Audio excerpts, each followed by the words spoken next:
उनके मित्र ने उन्हें कहा कि आप मेरी भाषा को ठीक कैसे कर सकते हैं, मैं तो मूल रूप से अंग्रेजी भाषा में जन्मा हूँ। तब उन्होंने जवाब दिया कि आपको अंग्रेजी प्राप्त हुई है, लेकिन मैंने अंग्रेजी को सीखा है, समझा है, मुझे इस चीज़ का ज्ञान है। दूसरा गुण था उनके अंदर जिज्ञासा का। जिज्ञासा उनके अंदर कूट कूट के भरी हुई थी और सभी विद्यार्थी के अंदर भी जिज्ञासा होनी चाहिए। जब तक जिज्ञासा है तब तक अपनत्व रहता है। तो जिज्ञासा में आपने देखा, उन्होंने एक दिन की बात है कि बैठे थे अपने गुरु के साथ, तो गुरु से पूछा क्या वाकई में सृष्टि के अंदर भगवान है? तो उनके गुरु रामकृष्ण परमहंस ने तुरंत जवाब दिया, हाँ बिल्कुल भगवान यहाँ है, भगवान सब जगह है, देखने के लिए दृष्टि की आवश्यकता है। भगवान को मैंने वैसा ही देखा है जैसे मैं तुम्हें देख रहा हूँ। और अगली दयालुता और कृपालुता, बचपन की बात है जब स्वामी जी अपनी माता के साथ खेल रहे थे, तब उनकी माताजी ने उनसे चाकू मंगवाया।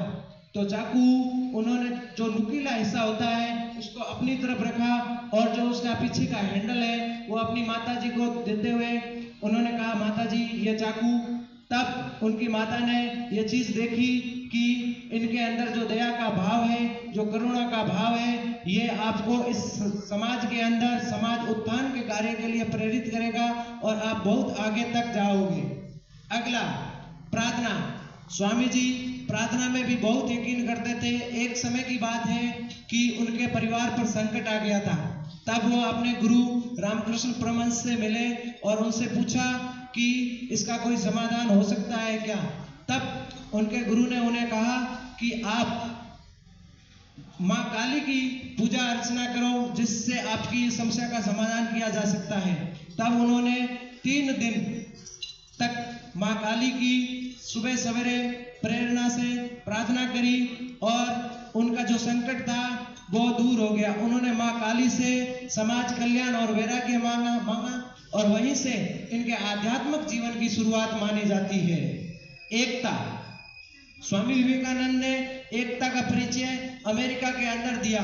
जब स्वामी जी साधारण सी वेशभूषा के अंदर धर्म संसद के अंदर पहुंचे तो उन्हें देखकर सारे जो गोरे लोग, जिन्हें अमेरिकी लोग कहते हैं, उन्होंने देखा कि ये साधु क्या भाषण देगा।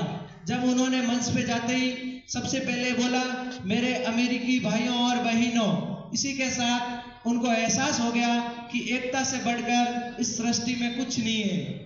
उनकी अगली शिक्षा ने अपनी संस्कृति का आदर।